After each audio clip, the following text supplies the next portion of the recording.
আসসালামু আলাইকুম সবাইকে। আজকে দুবাই নিয়ে আমার প্রথম ভিডিও। আমি দুবাইতে আছি 7 মান্থ রানিং। আমি ডিসেম্বর এসেছিলাম।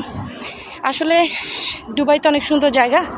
সবাই বাইরে থেকে মনে করে যে এখানে অনেক কিছু, দেখেন কত উঁচু উঁচু বড় বড় দালান, কত সুন্দর সুন্দর গাড়ি সাজানো। রোডটা ক্রস করছে।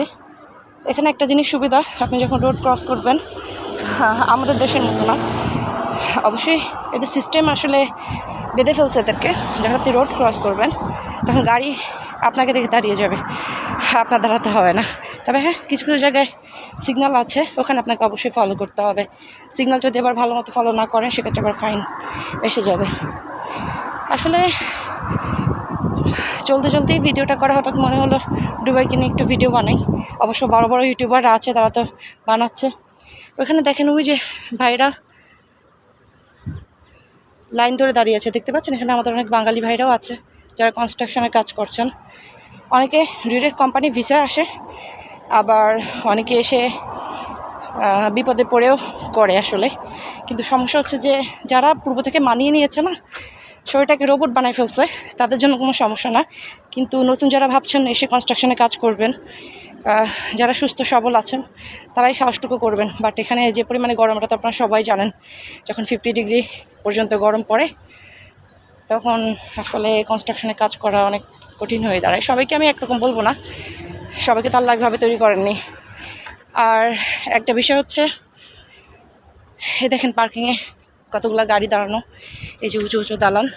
আমরা এসব দেখে বাইরে থেকে ভাবি যে কতটাই না সুন্দর হবে, কিন্তু হ্যাঁ, পূর্বে যারা এসেছিল দুবাইতে তাদের কথাটা ভিন্ন। তখন আসলে মানুষের ভ্যালু ছিল। বাট এখন যেটা হয়েছে, এতই মানুষ আসছে দালালের চক্করে পড়ে, যারা কিন্তু কোম্পানির ভিসা দিচ্ছে না, যেটাকে আমরা ফ্রি ভিসা বলি আর কি। ফ্রি ভিসা বলতে কিছু নেই, আজাদ করে দেওয়া হয় আর কি। পরে ওরা এসে আসলে একটা প্রবলেমে পড়ে যায় জব অ্যারেঞ্জ করার ক্ষেত্রে। তবে অনেকের ভাগ্য ভালো থাকে, সহজে অ্যারেঞ্জ করতে পারে।